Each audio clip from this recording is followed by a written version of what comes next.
आज हम जिस मूवी की कहानी सुनेंगे इसका नाम रोबोकॉप है। ये मूवी 2014 में रिलीज हुई है। मूवी के आगाज में हम न्यूज में देखते हैं कि पुलिस ने बहुत से रोबोट्स बनाए हैं जो कि लोगों को चेक करने और शहर में अमन कायम रखने में उनकी मदद करेंगे। न्यूज़कास्टर पुलिस से इसकी ब्रीफिंग ले रहा होता है। ये रोबोट्स लोगों की हिफाजत के लिए बनाए गए हैं, लेकिन कुछ लोग उनको तबाह करना चाहते हैं। शहर में अचानक लड़ाई शुरू हो जाती है। इसके जरिए वो इन रोबोट्स का ऑपरेटिंग सिस्टम चेक कर रहे होते हैं। आगे हम एलेक्स नाम के एक पुलिस ऑफिसर को देखते हैं जो कि बहुत गुस्से में अपने हेड क्वार्टर आता है और कहता है कि ये कैसा काम है जिसमें मुझे 2 साल से कोई छुट्टी नहीं मिली। तो इस पर एक दूसरा ऑफिसर उसे कहता है कि तुम रिजाइन कर दो, और ये कहते हुए बाहर चला जाता है। एलेक्स उसे गुस्से से देखता है और फिर एक लेडी ऑफिसर को अपने साथ होने वाले मामले के बारे में बताता है। वो बताता है कि इसने जेरी नाम के लड़के के पास पिस्तौल देखी और इससे पूछा कि इसने वो कहाँ से ली है। इसने कहा कि वो नहीं बताएगा। इस पर मैंने जेरी से इसका फोन मांगा, उसने वो भी देने से इनकार कर दिया, तो मैंने अपनी पिस्तौल से इसको डराया। वहां पर उसके साथ एक और लड़का भी था। वो दोनों आपस में लड़ने लग गए और कहता है कि वो पिस्तौलें हमारे एविडेंस रूम में हैं। इसके बाद में जेरी के दोस्त जैक के साथ इन लोगों से मिला जिनसे वो पिस्तौलें लेते थे। हम उनसे बात कर रहे थे, तभी उनका बास वहां पर आ गया और लड़ाई शुरू हो गई। वो लोग हमें मारना चाहते थे, पर हमने भी डटकर उनका मुकाबला किया और वो लोग भाग गए। लड़ाई के दौरान जेरी के दोस्त जैक को गोली लगी और वो मर गया। तो वो लेडी ऑफिसर उससे कहती है कि वो खुद इस केस को हैंडल करेगी। आगे हम इस रोबोट्स बनाने वाले साइंटिस्ट को देखते हैं। एक मीटिंग में इससे एक ऑफिसर सवाल करता है कि तुम्हारी बनाई हुई मशीन सिर्फ लड़ सकती है, लेकिन वो किसी इंसान की फीलिंग्स को समझ नहीं सकती, इसलिए वो हमारे किसी काम की नहीं। और वहाँ मौजूद बाकी लोग भी इस बात से इत्तेफाक करते हैं और उसके बनाए गए रोबोट्स को फेल कर देते हैं। फिर वो साइंटिस्ट कुछ लोगों से मीटिंग करता है और उन्हें बताता है कि वो लोग कुछ ऐसी मशीन चाहते हैं जिसके पास सोचने की सलाहियत हो और वो दूसरों की फीलिंग को महसूस कर सके। आगे हम एक ऐसे आदमी को देखते हैं जिसकी टांगें और बाजू रोबोट जैसे हैं, पर वो दूसरे इंसानों की तरह ही उनसे काम कर सकता है। वो अपने हाथों से बहुत अच्छा गिटार बजाता है। अब वो इस काम के लिए एक दूसरे साइंटिस्ट से मिलते हैं और उससे बताते हैं कि वो क्या चाहते हैं। अब जेरी और उसका एक दोस्त पिस्तौल सप्लाई करने वाले आदमी से मिलते हैं और इसे एलेक्स को मारने को कहते हैं। अब एक आदमी एलेक्स की गाड़ी के नीचे बम लगा देता है। वो लोग साइंटिस्ट को ऐसे कुछ लोगों के बारे में बताते हैं जो कि पुलिस में होते हैं और किसी भी लड़ाई के दौरान वो अपने बॉडी पार्ट्स को खो चुके होते हैं, पर वो साइंटिस्ट उनकी मदद करने से इनकार कर देता है। एलेक्स अपने घर वापस आता है और अपनी फैमिली के साथ टाइम गुजारता है। वो अपने बेटे को प्यार करता है।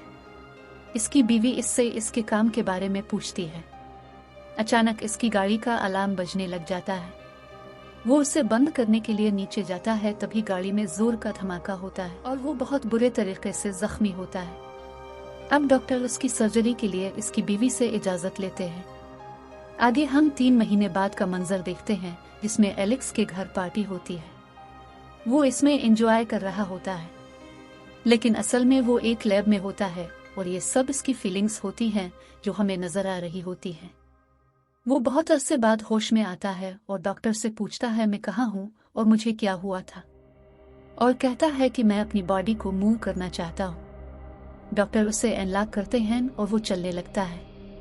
वो डॉक्टर से कहता है कि वो खुद से हरकत कर सकता है और उसे इस रोबोटिक बॉडी की कोई जरूरत नहीं, वो उसे इससे आजाद करे। और गुस्से में आकर डॉक्टर को गर्दन से पकड़ लेता है और खुद वहां से भाग जाता है। वो लोग इसे रोकने की कोशिश करते हैं, पर वो उनकी बात नहीं सुनता और लैब से बाहर आ जाता है। वो पानी में बहुत तेज भाग रहा होता है और अचानक वहीं पर गिर जाता है। डॉक्टर उससे कहता है कि वो अपनी इस हालत को कबूल करे। इस पर वो डॉक्टर से कहता है कि वो खुद को देखना चाहता है और खुद को देखकर परेशान हो जाता है। इसके ओरिजिनल बॉडी पार्ट्स में सिर्फ इसके लंग्स और ब्रेन का कुछ पार्ट ही होता है, बाकी सब कुछ रोबोटिक मशीन जैसा होता है। वो कहता है मेरी बॉडी से सब कुछ हटा दो, मैं मरना चाहता हूँ। पर वो डॉक्टर उससे कहता है, हमें ऐसा करने को तुम्हारी बीवी ने कहा है, क्योंकि वो तुमसे प्यार करती है और तुम्हें जिंदा देखना चाहती है। वो अपनी बीवी से वीडियो कॉल पर बात करता है। अब वो इसमें कुछ चीजें इंजेक्ट करते हैं और खुद वहां से चले जाते हैं। अब वो लोग एलेक्स की ट्रेनिंग कर रहे होते हैं। वो इसका और रोबोट का मुवाजना करते हैं। एलेक्स को पता चल जाता है कि इसकी इस हालत का जिम्मेदार कौन है। डॉक्टर इसके ब्रेन में कुछ चेंजिंग करता है और उसे चेक करने के लिए उसे एक दूसरी जगह ले जाते हैं, जहां वो कुछ दूसरे रोबोट से लड़ता है और अच्छी परफॉर्मेंस देता है। इसके बाद वो अपनी फैमिली से मिलने जाता है। इसका बेटा उससे मिलकर कुछ ज्यादा खुश नहीं होता। फिर वो जेरी से मिला और वापस जाकर सो गया। डॉक्टर इसके ब्रेन में एक चिप इंस्टॉल करता है, जिससे वो पता लगा सके कि जिस दिन एलेक्स के साथ हादसा पेश आया, इस दिन असल में क्या हुआ था। वो इस दिन को याद करके बहुत गुस्से में आ जाता है। डॉक्टर उसे काम करने की कोशिश करता है। इसके बाद वो इसे पब्लिक के सामने एक कॉप के तौर पर दिखाते हैं।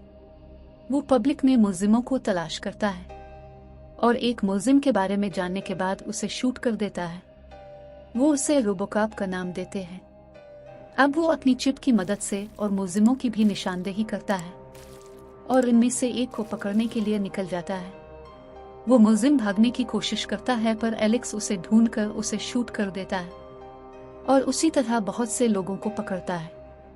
इसकी बीवी इसके पास आती है और कहती है कि हमारा बेटा बीमार है, इसलिए तुम्हें घर आना होगा। पर वो इसकी बात नहीं सुनता और चला जाता है। लेकिन रास्ते में वो देखता है कि इसका बेटा बहुत स्ट्रेस में है, तो वो अपने घर आता है और जानने की कोशिश करता है कि किस वजह से इसका बेटा स्ट्रेस में है। वजह जानकर वो वापस मुलजिमों को पकड़ने के लिए चला जाता है। अब वो अपने ऊपर हमला करने वाले को तलाश कर रहा होता है। इन लोगों को पता चल जाता है कि एलेक्स उनको ढूंढ रहा है, तो वो लोग इसे मारने की पूरी तैयारी कर लेते हैं। लेकिन वो इन सब का मुकाबला करके उनको मार देता है और बाकी लोगों को भी उनके फिंगरप्रिंट्स से पहचान कर मारने के लिए जाता है। वो लोग इसके अपने ही हेडक्वार्टर के लोग होते हैं जो इसको मारना चाहते थे। इनमें वो लेडी ऑफिसर भी शामिल होती है। जब वो इसे मारने लगता है तो एक आदमी मशीन से बटन दबाता है, जिससे एलेक्स बेहोश हो जाता है। बटन दबाने वाला साइंटिस्ट का असिस्टेंट होता है और वो एलेक्स के बारे में उसे बताता है। सब लोग मीडिया पर एलेक्स के बारे में बात कर रहे होते हैं। अब वो सब लोग परेशान हैं जिन्होंने एलेक्स के साथ ये सब किया होता है। वो सोचते हैं कि अब इसका मुकाबला कैसे किया जाए। उन्होंने जानबूझकर एलेक्स के साथ ये सब किया है। डॉक्टर एलेक्स के पास जाता है और उसके अंदर से चिप निकाल लेता है और उसे बताता है कि कुछ लोग तुम्हें मारना चाहते हैं, तुम बाहर मत जाओ। लेकिन वो इसकी बात नहीं सुनता और चला जाता है। साइंटिस्ट लोगों को बताता है एलेक्स मर गया है, लेकिन तभी वहां पर पुलिस आती है और साइंटिस्ट को बताती है कि वो जिंदा है। वो लोग एलेक्स के सिस्टम को बंद करने की कोशिश करते हैं ताकि वो ठीक से ऑपरेट ना कर सके, लेकिन आखिरकार एलेक्स साइंटिस्ट को मार देता है। डॉक्टर एलेक्स को दोबारा से ठीक कर देता है और उसकी फैमिली को इससे मिलवाने के लिए बुलाता है। रोबोकॉप दोबारा से अपनी ड्यूटी पर आ जाता है और यहीं पर इस मूवी का एंड होता है।